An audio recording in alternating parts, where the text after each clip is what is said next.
2 weeks after my miscarriage, my sister-in-law brought her newborn to our housewarming without asking.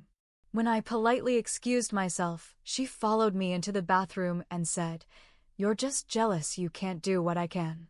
My husband said, "She didn't mean it like that." So I showed him the group chat where they called me the broken one. Then I sent screenshots to her husband.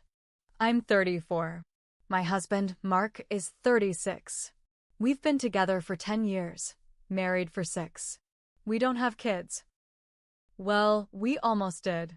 I had a miscarriage 2 weeks before we moved into our new house in Toledo, Ohio. I was 11 weeks along. It was the most painful thing I've ever gone through, physically and emotionally. The cramping, the blood, the way my body felt empty afterward. The way Mark looked at me like he didn't know what to do. I remember lying on the bathroom floor, crying until I couldn't breathe.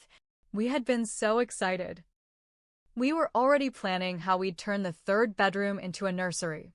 Mark painted it light green. I haven't gone back in there since. 2 weeks after the miscarriage, we were moving into our first real house. Not a rental. Not a tiny apartment. A place we'd saved up for since our wedding. A place we'd hoped to raise a family in. I didn't want a party, but I told Mark a small housewarming might help me feel a little normal again. I needed something to focus on that wasn't pain. I made it clear, no babies, no little kids. I couldn't handle it. I told him that in plain English. He nodded, said, "Of course. I understand." I don't know if he ever actually passed that along. The day of the housewarming, I was on edge, but trying to push through. We had maybe a dozen people coming. Friends, Mark's coworkers, and a couple family members. I didn't invite Jess, Mark's sister. She had just had her second baby a few weeks ago, and she and I aren't close. Jess has always rubbed me the wrong way. Loud, pushy, competitive in the worst way. She's the kind of person who makes everything about her. I don't think she ever liked me. I've always gotten the sense she didn't think I was good enough for her brother. After my miscarriage, she didn't even reach out. No text, no call, nothing. Just kept posting pictures of her newborn on Facebook with long captions about how motherhood is a sacred calling, and some of us are just built for it. So, when she showed up to my house that Saturday afternoon, completely uninvited, carrying her newborn in one of those slings across her chest, I froze. I was in the kitchen setting out snacks when I heard a baby cry. My chest tightened. I looked up and saw her walking through the door, grinning like she owned the place. She was wearing a white dress, heels, her hair all done up. Like she was walking into a wedding. She didn't even look at me. Just started making her rounds. "You want to hold her?" she asked someone. "She's an angel, I swear." People looked uncomfortable. I saw a few glances thrown my way. I stood there, frozen, holding a bowl of pretzels like an idiot. Mark saw her too. He gave me this weak smile and walked over to greet her like it was no big deal. I didn't say anything. I just turned around, walked upstairs, and locked myself in the bathroom. My hands were shaking. I sat on the edge of the tub and tried not to scream. My chest hurt. It actually hurt, like something was crushing me. That's when she came upstairs. She knocked on the bathroom door. "Hey, you okay in there?" I didn't answer. She knocked again. "It's just me. I figured you'd need a break from the crowd." Then she laughed. Like this was some inside joke. Still, I said nothing. Then I heard her say, through the door, "You're seriously hiding in the bathroom? Come on. You're just jealous you can't do what I can." My ears started ringing. I stood up, opened the door, and stared at her. I must have looked crazy. Her smile dropped. She backed away, said, "I was joking." I didn't say a word. I walked right past her, down the stairs, and pulled Mark aside. She said I'm jealous because I can't have a baby. His eyes went wide. I'm sure she didn't mean it like that. That's when something inside me snapped. "I'm going to show you something," I said. I went to my phone, scrolled through the screenshots I'd taken months ago. See, a while back, Mark's mom accidentally added me to a group chat with her, Jess, their aunt, and another sister. I don't think they realized it. They were talking about me. I saw every message. They called me the broken one. Said Mark should have married someone more maternal. One of them wrote, "She's not built for motherhood. Some women just aren't." Jess laughed at that. I saw the reaction. A laughing emoji. I was removed from the chat 2 minutes later. I took screenshots. I never showed them to Mark. I figured it wasn't worth the fight. But now? Now I opened them and I handed him my phone. His face changed. He looked like someone had hit him. He sat down, didn't say a word. Then I opened a new text and sent the screenshots straight to Jess's husband. Every single one. I included what she said to me in the bathroom, too. Typed it out exactly how she said it. I made sure he saw it. Then I went downstairs. Stood in the middle of the living room and said, "Thanks for coming, but the party's over. Please leave." People were confused, but they left. No one argued. Mark didn't say a word. Jess grabbed her things and left without looking at me. Later that night, her husband texted me. He didn't say much. Just, "Thank you for telling me." I had no idea. And that was just the start. The house was quiet after everyone left. Too quiet. Mark sat on the couch, still holding my phone like it might bite him. I didn't sit. I just stood across from him, arms crossed, waiting. He finally looked up. "Why didn't you tell me about the group chat before?" I let out a laugh, short and bitter. Would it have changed anything? "You didn't even believe me when I told you what Jess said today." He flinched. "I believed you. I didn't know what to say." "That's the problem," I said. "You never do." We didn't talk much after that. He slept on the couch. I lay in bed staring at the ceiling until the sun came up. The next day, the storm rolled in. Jess's husband, Danny, blew up their group chat with screenshots. He added Jess's mom, both sisters, even Mark. He asked, point blank, "Why the hell would you talk about my brother's wife like this?"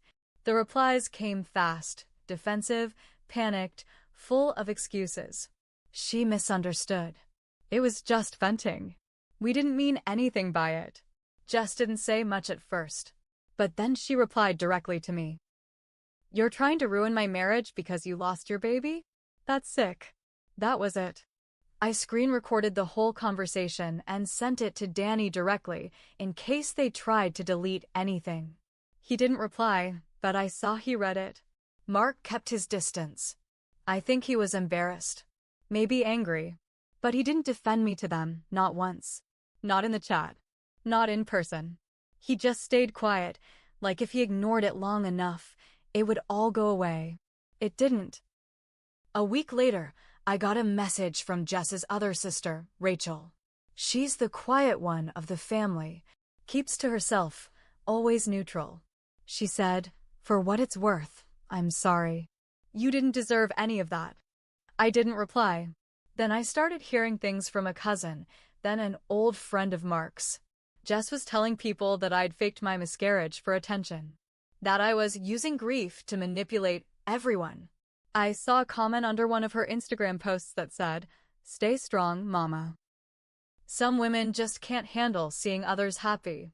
And Jess liked it. That was the moment I knew this wasn't just about grief anymore. This was war. And I wasn't going to let her win. I didn't reply to the comment. I didn't post anything. I waited. I knew Jess had a job interview coming up. She'd been unemployed since maternity leave started. She'd been bragging about a position at a local nonprofit. Said it was her dream job, so I did something I don't regret. I emailed the organization's HR department. I used my real name. No hiding. I told them I had serious concerns about a candidate they were interviewing. I attached screenshots from the group chat. The ones where she called me broken, mocked my miscarriage, laughed about it. I explained I was her sister-in-law and that she had recently brought her newborn into my home 2 weeks after my loss, then told me to my face that I was just jealous.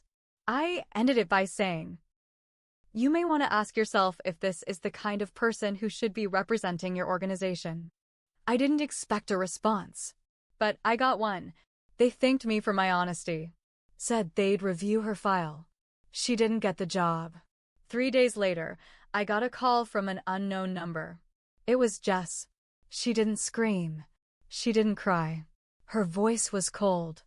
I hope you know what you've done. I said I do. Then I hung up. That night, Mark confronted me. Did you really cost her a job? I showed the truth, I said. She did the rest. He didn't yell. He didn't even argue. He just looked at me like he didn't recognize me anymore.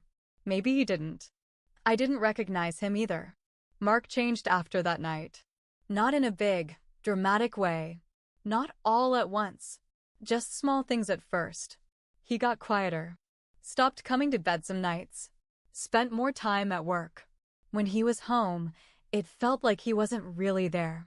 Like he was going through the motions. I asked him once, "Do you think I went too far?" He didn't answer. That silence said everything. The truth is, I didn't care if he thought I went too far. I had spent months holding everything in, smiling through family dinners, ignoring the passive-aggressive digs, pretending I wasn't falling apart. All while Jess and the others whispered behind my back. Now it was their turn to squirm. And it wasn't over. Because I remembered something else. A year ago, at Thanksgiving, Jess had too much wine. She bragged to a few of us in the kitchen about how she and Danny had adjusted their taxes a little when they bought their new SUV. Just a couple numbers here and there, she said, laughing. You'd be surprised how easy it is. People cheat on their taxes all the time. At the time, I figured she was just running her mouth. But now? Now I wanted to be sure. I reached out to an old high school friend who worked for a tax firm. I didn't give details. Just said I was trying to understand something for a friend. He explained that what she described could absolutely be tax fraud if she'd lied about income or claimed credits she wasn't eligible for. So I wrote another letter. This time, to the IRS whistleblower office.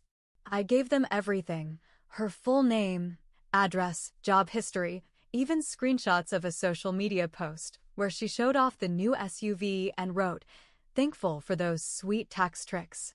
I mailed it and forgot about it. 2 months later, Danny filed for separation. I heard through Rachel that he'd found texts on Jess's phone, conversations between her and another guy. Some gym trainer. She'd been meeting up with him during her postpartum walks. Danny took the kids and moved in with his parents. Jess's world started to fall apart. She lost the job she did have, a part-time marketing gig at a local boutique. They said they didn't want to be involved in family drama, but I suspect they got wind of the nonprofit situation. Word travels fast in small circles. Mark and I barely spoke by then. I could feel it happening, something slipping between us, like water through fingers. I think he hated what I'd done. Hated that I'd dragged his family's secrets into the light. But he never once asked why they said those things about me. Never once defended me. One night I told him, "You're mad that I exposed them." But they were fine mocking me after I lost our child. He didn't look up from the TV. I packed a bag the next day and went to stay with my sister. That was 3 weeks ago. I haven't heard from Mark since. He hasn't called. Hasn't texted. Not once. But yesterday, Rachel messaged me. "Jess might get audited," she wrote. "She's freaking out. She thinks you reported her." I didn't reply. I just looked around the little guest room I've been staying in, and for the first time in months, I felt calm. Not happy, not proud, just calm. But it's not over yet, because secrets like these don't stay buried.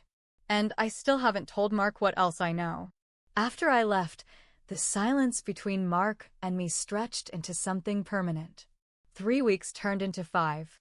I stayed at my sister's place, helped with her kids, went to therapy once a week.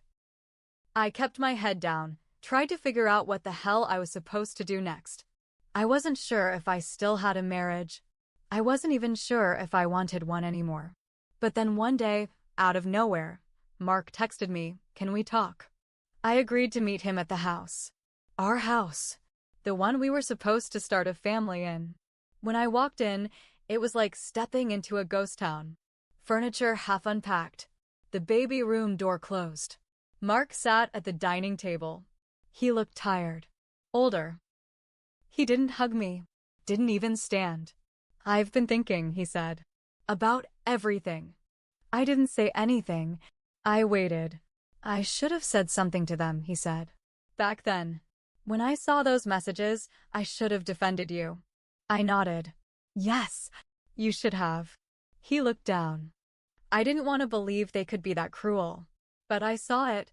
I saw what they said. And I still tried to protect them. He rubbed his face. I was a coward. I didn't argue. Then he said something that surprised me. "Jess called me last week. Said she's being investigated. IRS. Danny's lawyer found the texts. She thinks you ruined her life." "She ruined mine first," I said. He looked up at me. "Did you?" I met his eyes. I didn't lie. He nodded, slowly, then whispered, "Good."